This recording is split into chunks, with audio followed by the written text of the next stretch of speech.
Hello again, friend. My name is Murad Lazar, your host. Welcome to Yearning for Peace.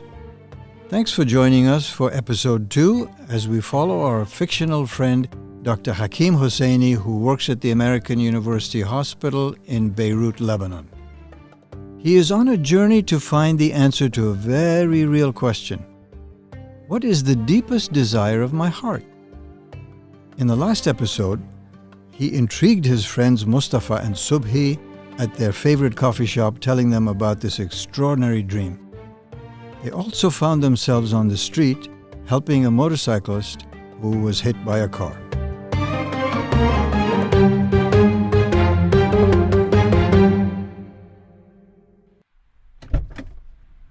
After bidding his friends farewell, Hakim pulls his car into the evening traffic of Beirut, heading for home. But the traffic accident outside the coffee shop is still fresh on his mind. As a doctor, he was used to dealing with medical emergencies. But assisting at an accident that happened on the street was different and left him charged with adrenaline. But more than that, it was the dream, that incredible dream he had last night, that pulls at his thoughts and the extraordinary question he must deal with.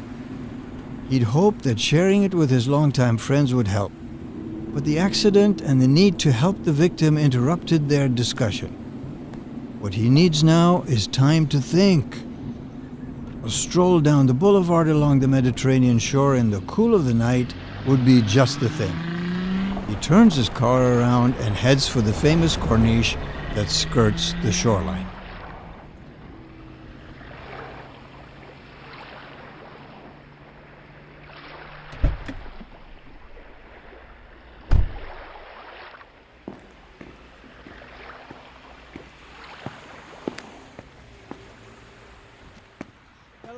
Corn, fresh corn, delicious corn. Have some. Ugh, the aroma is wonderful, but I'd better not. My wife has dinner waiting.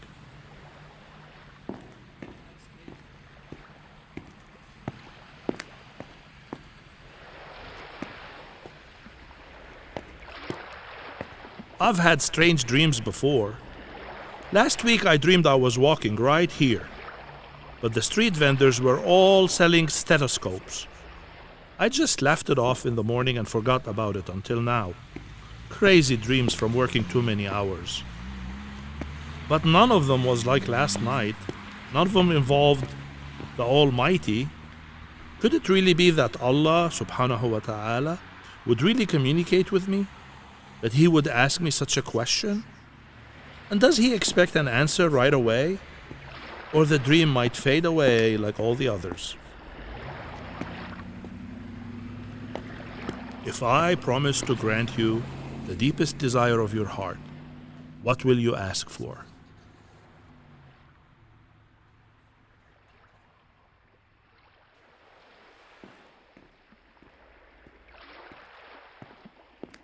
You know, forgive me for being so forward. But may I speak to you? I have grown up believing in your existence. But of course you already know that. I was taught that you're very powerful. You can do whatever you choose since that's your divine privilege. I was told that because of your greatness, because you are so far above us humans, it's not possible to know you and be too personal with you. I also recall hearing, I only please you and I obey what you revealed in the Holy Book. But, if I may dare say so, now I'm really confused. I'm sure, well, pretty sure, it was you who communicated with me last night. I am very touched and honored by the personal attention you've given me. I know I don't deserve it, as I've not been very serious about religion. Thank you for stimulating me to think about what is important in life. I don't want to be greedy with your offer, but is it all right if I express more than one desire?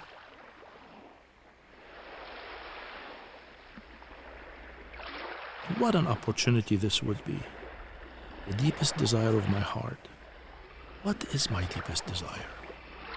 I keep thinking of the word peace. Deep inner peace.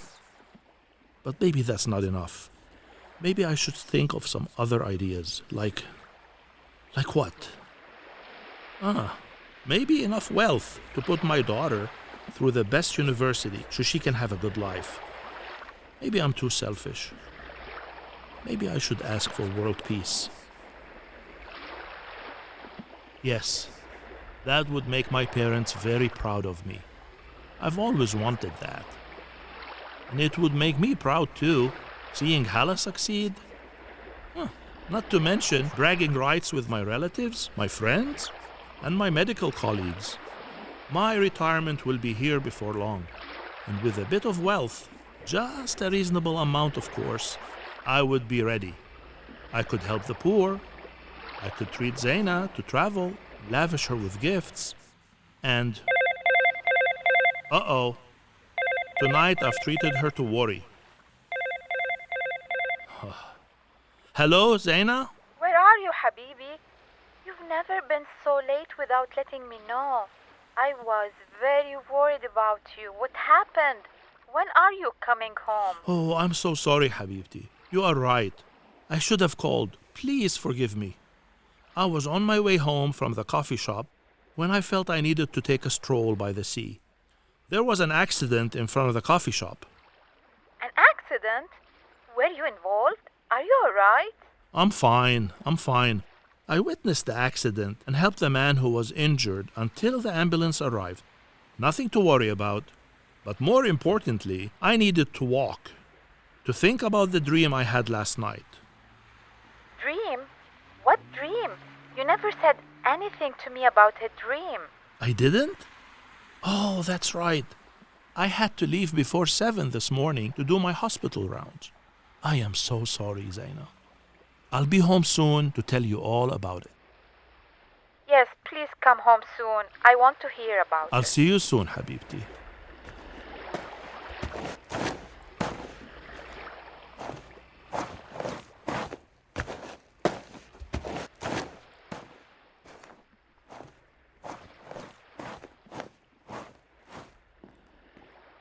Take home some nice fresh kak to your wife. A warm loaf of kak covered in sesame seeds is a great way to make peace. Were we talking that loud? She might prefer a real purse filled with money, but until I'm a wealthy man, I can't do that. So a couple of your purse-shaped loaves will do nicely. Wealth. I'm not anxious to have it. Wealth looks good from where we stand, but does it really bring happiness or peace? Look at the rich politician whose car was blown up not far from here just a few years ago. Meanwhile, I'm here at my cart, too insignificant to be the target of assassination. I have no desire to be in politics. And it's true, there's a lot of families torn apart over money. Divorces, affairs, rebellious children, drugs, all the mess when a wealthy person dies. But money can also make a life a lot nicer. I don't know about that, sir. If it's really bring happiness, why are there so many wealthy people not happy? I, for one, will peacefully enjoy what Allah has given me. You make a good point, my friend. Is there an extra charge for the advice? Oh no, it's part of the service. Here's your kak. I've added a bit of cheese, no extra charge for that either. May it bring peace to your house tonight. Thank you.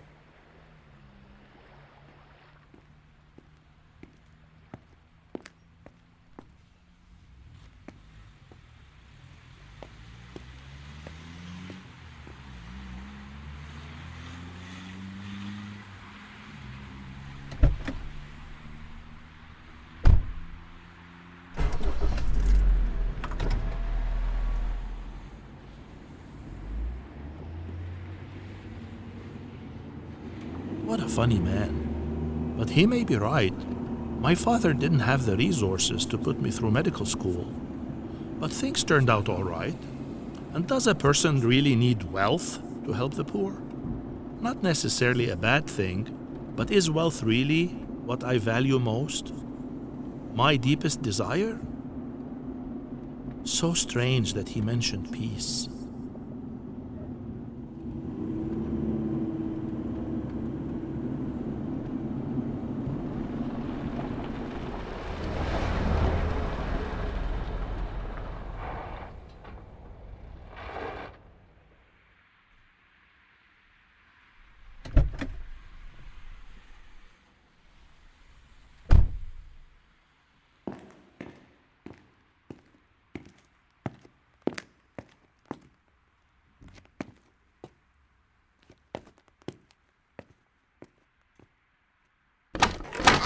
I'm so relieved to see you, Habibi.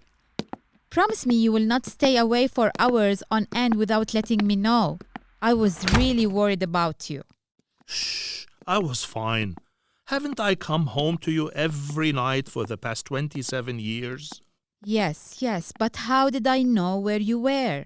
With all the kidnappings and killings and explosions that have happened, I couldn't help it. I don't know what I would do without you, Hakim. I so appreciate how you worry about me, Habibti. I brought you some ka'ak.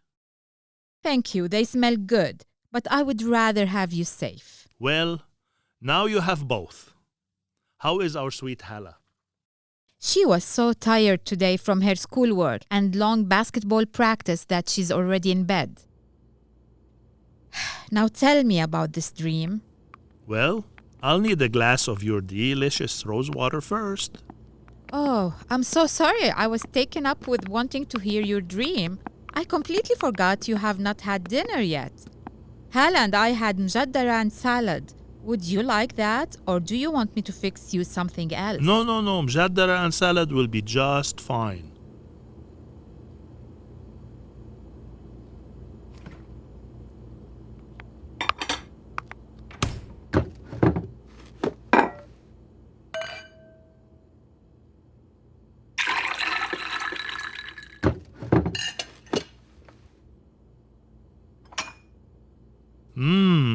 Delicious. Hakim, the dream.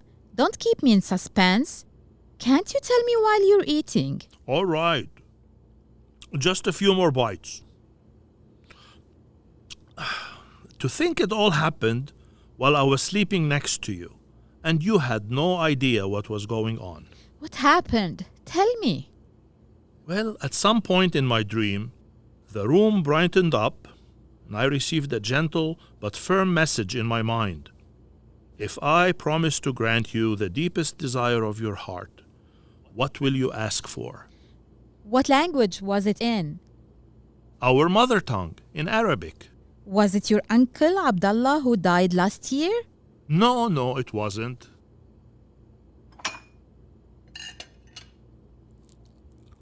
Did you actually hear an audible voice? Not really. It was more like I was being given a message in my mind. From a female? Of course not. Then who was it? I think it was Allah. Oh my God, that's impossible. Well, it definitely seemed like to me last night. How can you be so sure?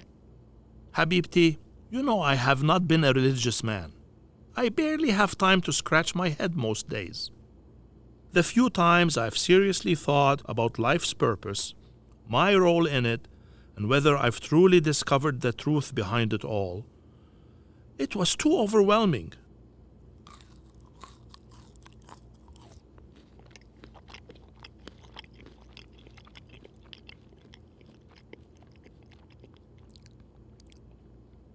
Honestly, Zaina, I've even asked myself what I really believe, and I'm not sure.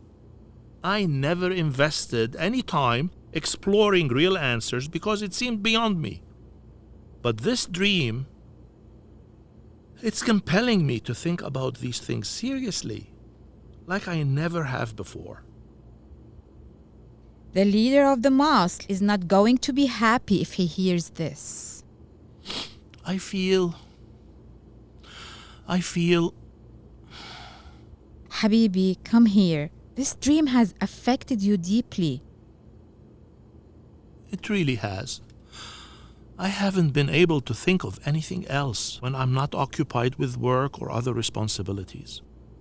On one hand, I feel so honored that I'd be selected to make such an unbelievable offer. But on the other hand, I'm so ashamed that I have not taken my relationship with him seriously, that I focused on nothing but science all these years. But as a scientist, don't you need more proof that it was really Allah communicating with you in this way? Valid question. I'm afraid I don't have scientific proof. All I can tell you is the experience I had was real. And the confidence I have in my gut is beyond science. I've never heard you talk this way before. Zaina, I can't recall another event in my entire life that has driven me to such soul-searching. So, what are you going to answer? What are you going to do? I honestly don't know, Habibti. But I have a feeling I will know soon. Join Hakim as he goes to work at the hospital while wrestling with his dream and meets an intriguing patient in the next episode of Yearning for Peace.